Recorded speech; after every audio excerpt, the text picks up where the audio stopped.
So what if the man with the golden gun was just James Bond's subconscious conjuring up a wacky bad dream?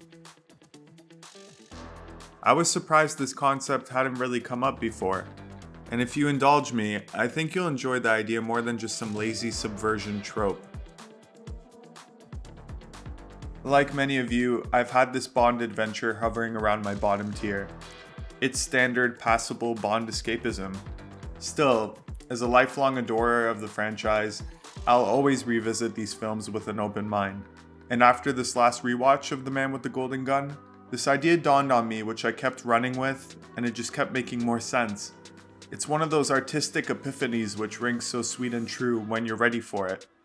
And suddenly, this seemingly usual Bondian fun could also serve as a gateway into James Bond's subconscious, and it has no detriment to what we typically love and expect from a Bond film.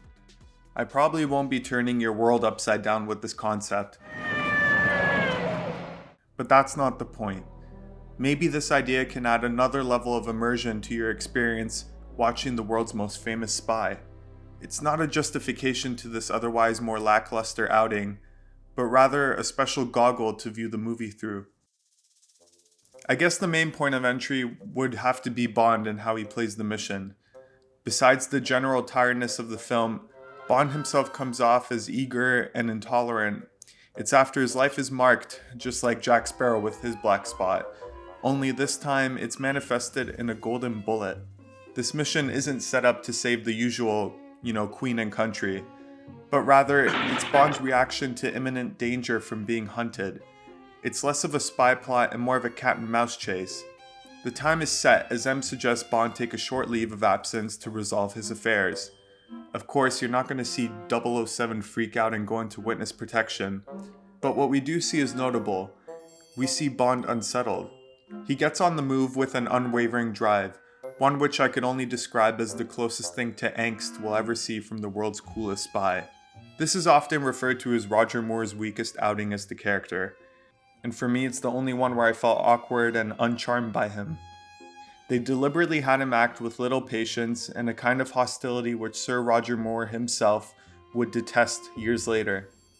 In our own dreams, don't we surprise ourselves with our own behaviors as they could be out of the norm? So we come to Francisco Scaramanga. He was introduced during the pre-title sequence as he played his insane game of bedded killing. In view of this whole dream concept, I love that Scaramanga, who's clearly fascinated by 007, has a realistic wax figure of him which has to helplessly watch on, bearing witness to this game of death. I'm flattered. It's as if James Bond's dream is kicking off in a state of sleep paralysis. I imagine this is where I'll lose some people. As things become more abstract, ideas may seem painted with broad strokes, and consequently, people get turned off by the whole premise. But if you're still here, you're likely a huge Bond geek, eagerly looking to enrich your Bond experience, and I applaud you. With your valuable feedback and support, I'll continue to explore more ideas related to James Bond and beyond. Now, what does Scaramanga represent? Like Bond, he's a professional killer who lives luxuriously, but he operates on a warped moral code, a distorted mirror image, and perhaps an underlying fear of what Bond can become. The overwhelming praise of the film is Christopher Lee, a man whose real life is as interesting as James Bond. Being the cousin of author Ian Fleming, it's well known that Christopher Lee was a significant inspiration to the character of 007. Beyond all that though, the man just carried a quality of regalness, making him a true gentleman, and so the comparison to James Bond becomes uncanny, certainly. There is that underlying connective tissue where the character of Bond could be threatened by this prospect. Like, come on, someone with the ego of James Bond isn't going to flinch when his mirror image comes forth to challenge his very existence? How does James Bond cope with that? Does he just dismiss it?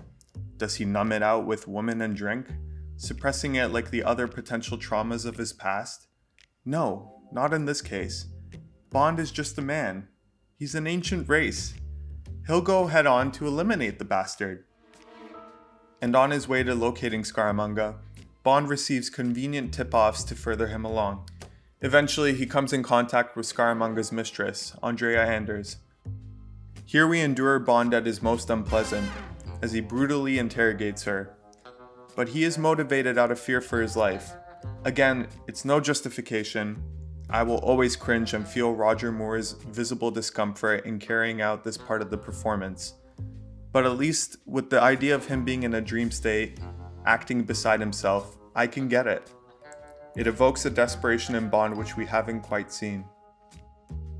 He's led to the Bottoms Up Club, where he brushes with death, completely out of his element, and at the mercy of Scaramanga. He also encounters Knick-Knack, Scaramanga's henchman, whose stature is one we have not yet seen in the franchise. Knick-Knack is very capable, proceeding to steal the Solex off the lifeless body laid waste by Scaramanga. It's as though things are happening to Bond, instead of him being in control. Conveniently, Hong Kong Police Lieutenant Hip materializes onto the scene to apprehend Bond. They travel to the eerie wreck of the RMS Queen Elizabeth. There, in the dizzying layout of MI6's international office, they meet with MNQ, who assigned the two to work together and retrieve the Solex MacGuffin device. Tell me how this interior location doesn't remind you of Willy Wonka's chocolate factory. They travel to Bangkok to meet Hai Fat, a wealthy entrepreneur suspected of hiring Scaramanga. Bond casually enters Hai Fat's compound, stumbling across a naked woman in a pool whom he seriously considers joining during his mission. It makes for the kind of deviance that could only occur in one's own dream. Then Bond has the perfect opportunity to present his ID to Hai Fat, modeled as a superfluous third nipple which only Scaramanga is known to carry. So you're the... Most excellent agent we've ever seen. Yes, most excellent agent we've ever seen. Thank you. I like to think I wasn't completely oblivious as a child when I watched this movie many times, but to be honest, this moment always perplexed me, and I somehow managed to convince myself Scaramanga and Bond were two sides of the same coin. Returning for dinner that evening, Bond is swiftly apprehended in a garden of statues, a reoccurring image between here and Scaramanga's funhouse. Having his own plans backfire, Bond continues to spiral down a state of no control. Sure, we've seen Bond captive many times before, but even he feels as though he's just fallen into heaven, or is it perhaps just another level of his dream? But his perspective is flipped again when he's made to go back to school. I've always enjoyed the juggling of danger and campy fun in this scene. The kung fu exploitation was clearly the producers saying, hey, we loved Enter the Dragon too. By inhonorable yet hilarious methods, Bond makes his way to ditch school. Not excluding the help from Hip and his young nieces, who pop in and out of the narrative with little rhyme or reason. They truly feel like projections conveniently showing up for Bond, and they leave in a similar fashion. Still, Bond manages his escape to the river. Here we see the return of fan favorite Sheriff J.W. Pepper of the Louisiana State Police. It's as if Bond just completed his previous mission in Live and Let Die, where his interaction with the sheriff was just too memorable to not invite back into his subconscious for a good laugh. There are a few sequences without Bond. They help expand Scaramanga's greater scheme. When it's ready to yield billions. We also see Scaramanga finally putting together his golden gun, forged together by household items, amongst which are a pen and lighter plated in gold. It's nonsensical yet inspired, and it perfectly fits into the world of Bond.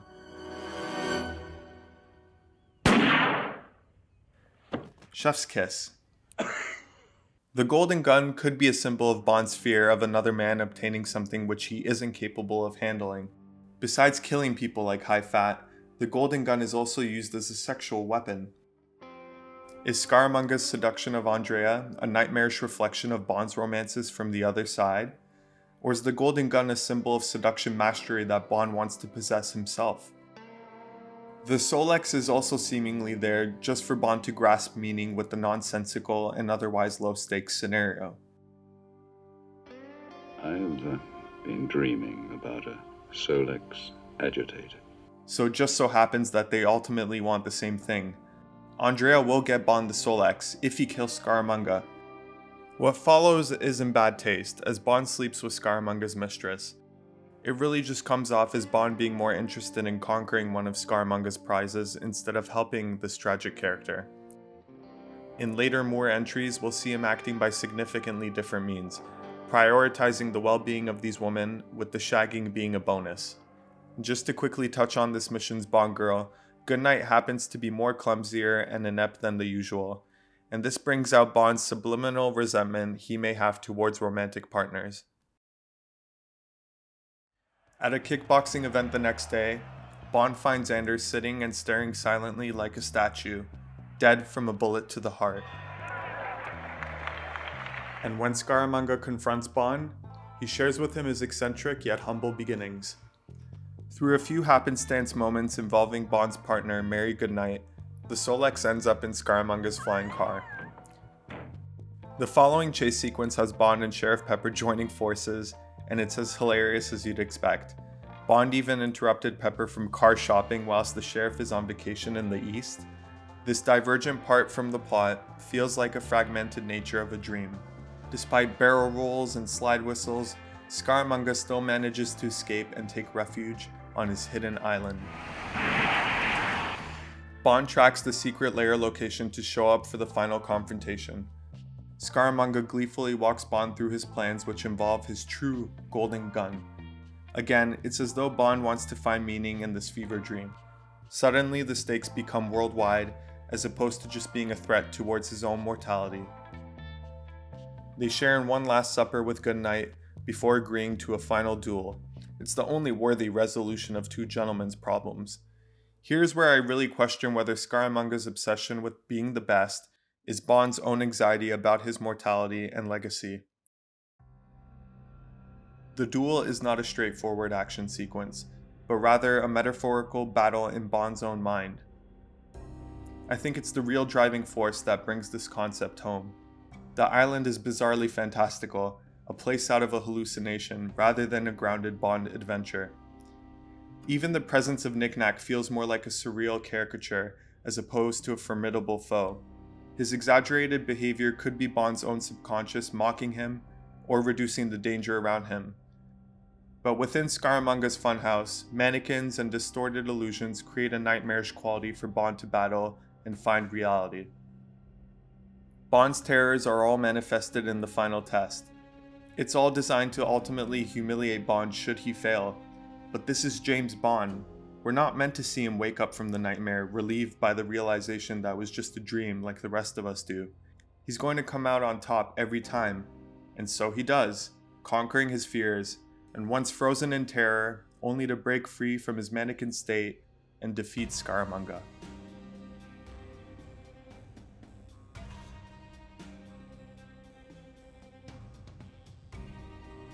Like any classic Bond mission, he takes a quick detour to save the world, and as he romances the girl during their sail off to the sunset, Knick-Knack returns.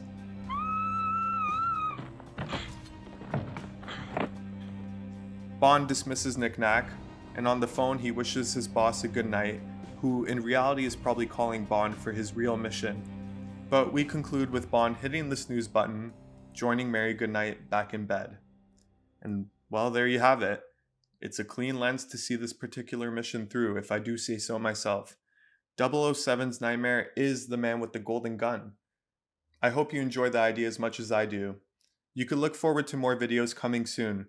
You're awesome. Good night. Good night, sir.